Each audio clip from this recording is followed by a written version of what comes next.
Muy buenas noches. Yo soy David Castro y aquí estamos en esta programación, El Dios Desconocido. Y esta semana comenzamos una nueva serie titulada El Plan de Redención. Y en estos días, empezando desde el lunes hasta esta noche, hemos estado poniendo una base para poder entender mejor qué es el plan de redención. En el vocabulario tradicional cristiano siempre se habla del plan de salvación y esa es la palabra más común, plan de salvación, cuando te salvaste, fui salvo, plan de salvación. El plan de salvación es parte del eterno propósito de Dios, pero quiero decirte algo, antes de que Dios pueda salvarte, Él tiene que redimirte. Y Él no solo tiene en su eterno propósito el plan de redención, pero es con el plan de redención que Él desea redimirte para entonces salvarte y que tú entonces puedas llevar a cabo el propósito por el cual fuiste creado o creada. Dios en la palabra nos habla de diferentes pactos que Él ha hecho con el hombre. Por ejemplo, Él hizo un pacto con Noé. Cuando Noé salió del arca junto con su familia, la palabra nos dice de que Dios le dijo y hizo un pacto con él, ahí dice en Génesis capítulo 9, de que la tierra jamás iba a ser destruida otra vez con un diluvio. Es más, Dios le dio una señal que es el arco iris. Cada vez que a veces cuando llueve y tú ves ese arco iris, eso es para recordarte de que el Dios de la creación, el Dios todopoderoso, Él hizo un pacto con Noé y con la humanidad de que no iba a destruir la tierra otra vez con agua. Luego, más adelante, Dios le habla a un hombre que se llama Abraham, que más adelante se llamará Abraham. Y cuando Dios le habla a Abraham, Dios hace un pacto con Abraham. Y luego, más adelante, en otras conversaciones que tuvo con él, hizo otro pacto con él. Dios hizo un pacto con Isaac, hizo un pacto con Jacob, que eran descendientes de Abraham. Dios ratificó el pacto que había hecho con el padre Abraham, con su hijo Isaac y con Jacob, que era hijo de Isaac. Entonces, vemos que Dios con el hombre ha hablado y ha hecho pactos. Sin embargo, cuando Dios tiene el pueblo de Israel y él lo libera de la esclavitud de Egipto, y el pueblo de Israel ahora está en el peregrinaje del desierto, entonces Dios hace un pacto con la nación de Israel.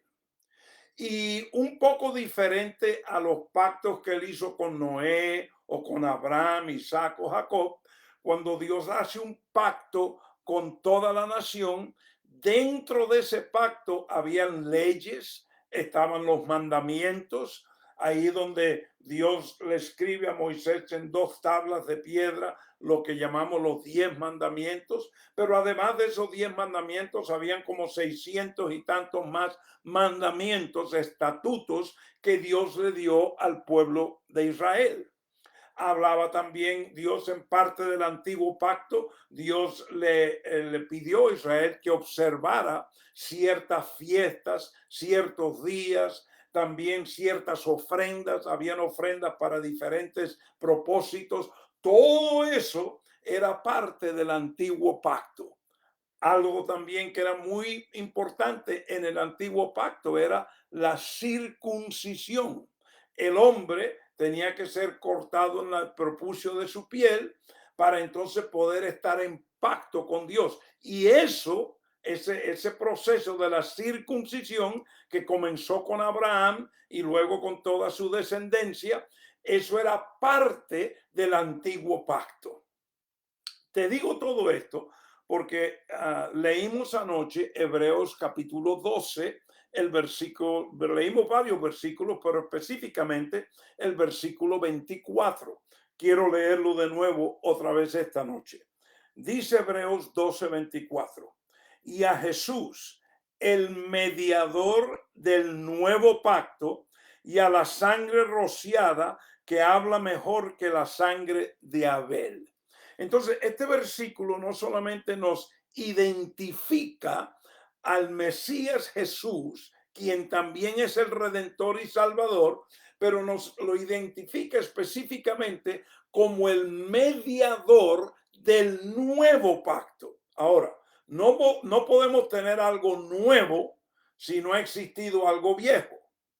Y entonces el antiguo pacto o el viejo pacto, ahora Jesús, el Redentor, es el mediador de ese nuevo pacto. En otras palabras, en el eterno propósito de Dios, Dios entonces no solamente tiene el antiguo pacto que él hace con la nación de Israel, que tiene todas las leyes, los mandamientos, las fiestas, las ofrendas, los días que observaban y muchas cosas más. Pero Dios también tiene el nuevo pacto. Y en ese nuevo pacto, el Mesías Jesús, el Hijo de Dios, es el mediador. Cuando Dios creó a Adán, Dios creó a Adán con el propósito de que Adán y la mujer que él le dio como ayuda idónea, los dos fuesen fructíferos, se multiplicasen y entonces iban a ejercer dominio para sojuzgar y reinar sobre la tierra. Esa era la perfecta voluntad de Dios. Ese era el deseo y eso era parte del eterno propósito de Dios. Sin embargo, cuando Dios crea a Adán y la mujer, Él también crea en ellos la capacidad de elección. A eso se le llama libre albedrío. En otras palabras, Adán y la mujer podían tomar decisiones por sí mismos. Ellos tenían como, podían elegir, usar ese libre albedrío. Y Dios, para que el hombre pudiese ejercer su libre albedrío, Dios entonces le dio una orden. La encontramos en Génesis 2. Ya hemos hablado de esa orden. Cuando Dios le dijo al hombre que podía comer de todos los frutos de los árboles que habían en el jardín, aún el árbol de la vida, pero que del fruto del árbol del conocimiento del bien y del mal no podía comer, y el día que tomase fruto de ese árbol, ciertamente moriría. Y ya te hablamos que esa muerte es muerte espiritual, que significa separación de Dios. Entonces, en la perfecta voluntad de Dios, en el eterno propósito de Dios, el deseo de Dios era que Adán iba a obedecer, iba a vivir sobre la tierra, multiplicarse, ser fructífero y gobernar toda la tierra y sojuzgarla de acuerdo al propósito que fue creado. Pero todos sabemos, y nos dice la palabra en Génesis capítulo 3, que Adán y la mujer ejercieron su libre albedrío y escogieron desobedecer. Y al ellos desobedecer, fueron separados de Dios, de su creador, vino la muerte espiritual y la condena de esa muerte eterna a toda la humanidad, la maldición de la muerte por causa de la desobediencia y el pecado de desobedecer. Y entonces Dios, siendo Dios, el de un eterno propósito, que es el mismo ayer, hoy, para siempre, Dios, dentro de su eterno propósito, él ya tenía un plan por si el hombre desobedecía. No es que Dios creó al hombre para desobedecer, sino que Dios le dio al hombre la libertad de libre albedrío, de escoger, y el hombre escogió desobedecer. La culpa no la tuvo Dios, no era la perfecta voluntad de Dios. Vamos a decir que era la permitida voluntad, porque lo creó con libre albedrío. Y entonces Dios, en su eterno propósito, él ya tenía un plan que él iba a poner lo iba a usar si el hombre elegía desobedecer y recibir la condena de la muerte. Y este plan es el plan de redención. Vuelvo a decir, en el vocabulario común del cristianismo se habla mucho del plan de salvación y tú fuiste salvo, me salvé, salvación, salvación. El plan de salvación es parte del propósito de Dios. El plan de salvación es bíblico. Pero te quiero decir algo.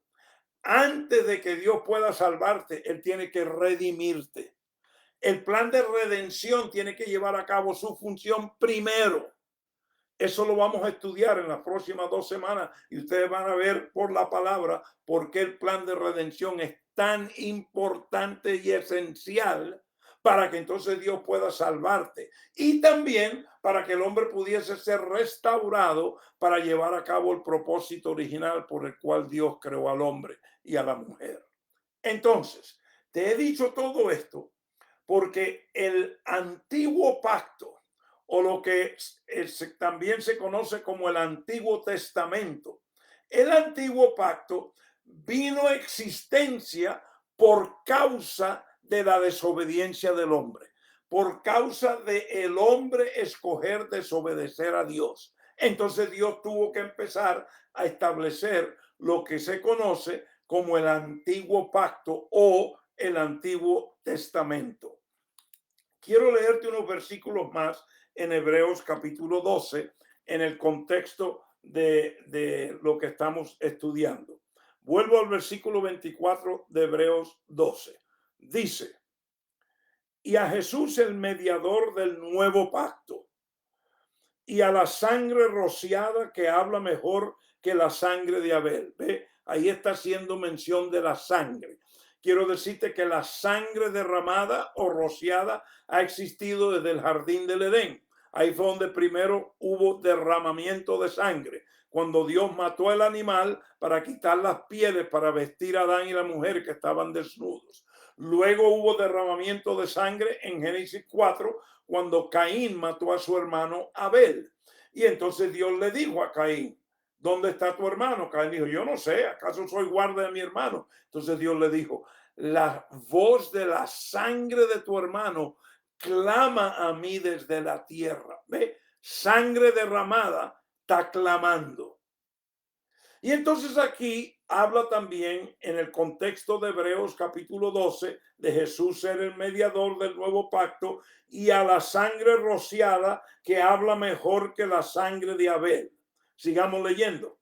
Mirad que no rechacéis al que habla, porque si aquellos no escucharon, no escaparon cuando rechazaron al que les amonestó sobre la tierra, mucho menos escaparemos nosotros si nos apartamos de aquel que nos amonesta desde el cielo. Este versículo vamos a mirar más profundamente la próxima semana. Sigamos leyendo, 26 y 27. Su voz hizo temblar entonces la tierra, pero ahora Él ha prometido diciendo, aún una vez más yo haré temblar no solo la tierra, sino también el cielo. Y esta expresión, aún una vez más, indica la remoción de las cosas movibles como las cosas creadas, a fin de que permanezcan las cosas que son inconmovibles. Y ahora entonces mira lo que dice el siguiente versículo 28. Por lo cual, puesto que recibimos un reino, ¿recibimos un qué? Un reino que es inconmovible, demostremos gratitud mediante la cual ofrezcamos a Dios un servicio aceptable con temor y reverencia, porque nuestro Dios es fuego consumidor.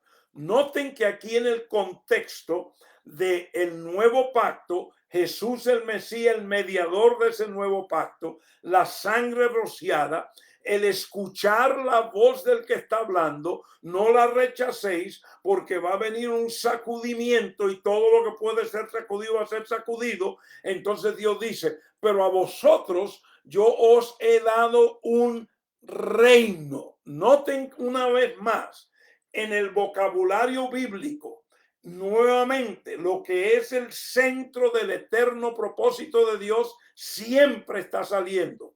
Reino. Aquí no dice yo te he dado la iglesia, un ministerio, yo te he dado un sistema eclesiástico, yo te he dado cultos, yo te he dado... No, nada de eso dice. Aquí habla del reino. Y dice aquí que ese reino es inmovible, inmovible.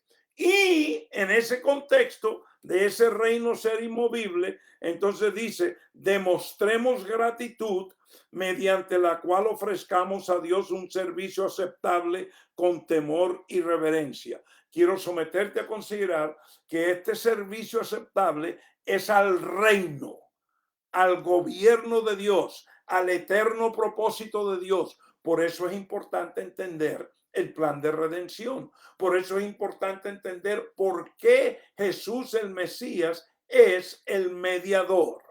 Nuevamente, antes de terminar esta noche, quiero recalcar lo que te dije anoche acerca de esta palabra mediador. En el idioma griego, esta palabra mediador es la palabra mesites. Y esta palabra mesites viene de otra palabra que es mesos. Mesos significa lo que está en el medio.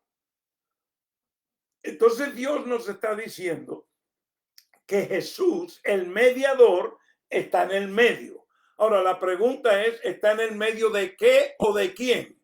Déjame explicarte. Jesús es el mediador del nuevo pacto. En el nuevo pacto, en el plan de redención, en la sangre rociada y derramada, no la de Abel, no la de los sacrificios del antiguo pacto, pero en la sangre del Calvario, en la redención, entonces Dios, por medio de Jesús el mediador, nos hace una obra de reconciliación. Lo que estaba separado lo vuelve a unir. Esta palabra mediador en el idioma griego era muy específica y se usaba cuando alguien o algo venía a restaurar lo que estaba separado, lo que estaba en fricción, lo que estaba donde no había paz. El mediador venía a hacer la paz, a traer la paz para que hubiese unidad de nuevo. Entonces, Jesús, el Mesías, es ese mediador que con su muerte en la cruz del Calvario, con su sangre rociada, derramada, él restaura armonía entre Dios y el hombre pecador, el hombre que por causa del pecado ha heredado la maldición de la muerte. Hay varios versículos en la Sagrada Escritura, en Primera de Timoteo 2:5, Hebreos 8:6, en Hebreos 9:15, en Hebreos 12:24, donde habla un poco más acerca de este mediador. Esta noche ya no tenemos el tiempo, pero mañana en la noche vamos a leer algunos de esos versículos, porque es importante. Como te dije, tradicionalmente se habla tanto del plan de salvación. Tradicionalmente se dice, si tú crees en Jesús que murió en la cruz, derramó la sangre para el perdón del pecado y tú lo confiesas con tu boca y a Cristo como Señor, tú eres salvo, tú naces de nuevo. Sí, todo eso es verdad, eso es lo que dice la palabra. Pero dentro de todo eso hay algo más profundo que es el plan de redención. Y entre más empecemos a desenvolver este plan de redención, tú te vas a dar cuenta. Y es importante, cada creyente es importante que tenga entendimiento cómo Dios te redimió, por qué te redimió y qué es el fruto de esa redención. ¿Para cuánto tiempo eres redimido? ¿Para un tiempito? ¿Para 5 años, 10 años, 20? Tenemos que tener el entendimiento del eterno propósito de Dios y del plan de redención.